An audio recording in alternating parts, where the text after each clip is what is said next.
Hey guys, I just wanted to do a quick video on how I wired up my Rugged Ridge lights. These are the lights here, the windshield mount lights.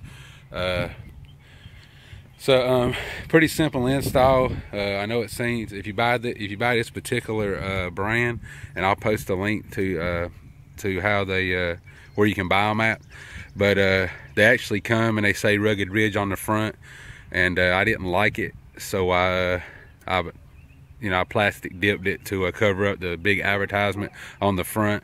But I'll see if I can't pop this off, and it's hard to do with one hand, but this is what they look like. And I got some photos of them burning at night, but I mean, they look pretty cool. I like them.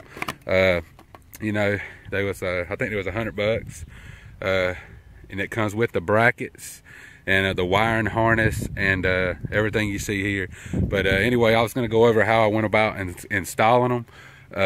It's pretty simple. A lot of people, they wire them up. When they wire them up, they straight wire the switch to the battery.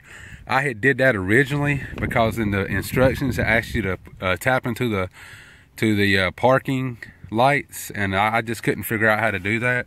So what I did was I ran the wires through the firewall. This cover just pops right off, and I run the switch up through here, and I just took a screwdriver and I just applied a little bit of pressure, and I just poked a hole through there, fished everything through with a coat hanger. Then I came up through here. I popped this coil off. You take these screws out, you pop those out in the middle. There's 4 of them, then 4 screws. You take this off. You don't actually have to take the thing entirely off. Some people do. I didn't. I just left it on and just kind of fished the wires through. And they're right there along that black wire cover coil. It's where I run the wires across.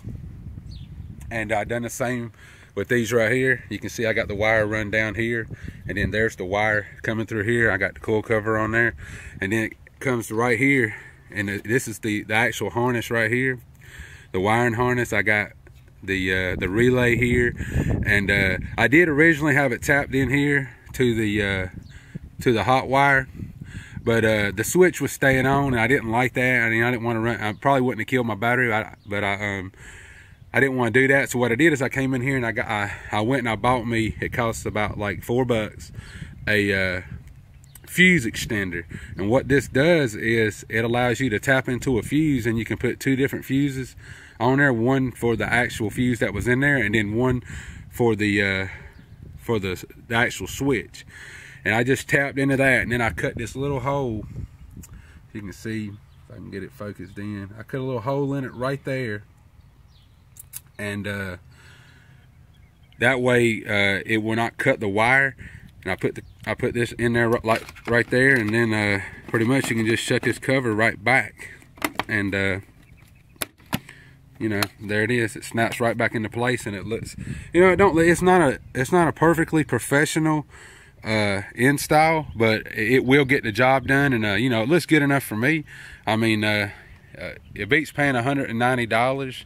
It's what I was gonna be charged to install these, and you know, to me, the better you can do it yourself, you appreciate it a little better, and you know, it's gonna save you money. You know, $190, that's shocks. That's you know, that's some serious. You put some serious upgrades on your Jeep for $190. So anyway, we can save money.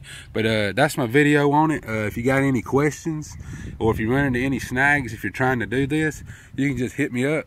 Just send me a message, and I'll talk you through it. I mean, this is the first time I'd ever done it, and I mean, they're burning, man, and I haven't had any issues.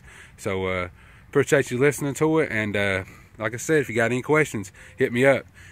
Thanks for watching.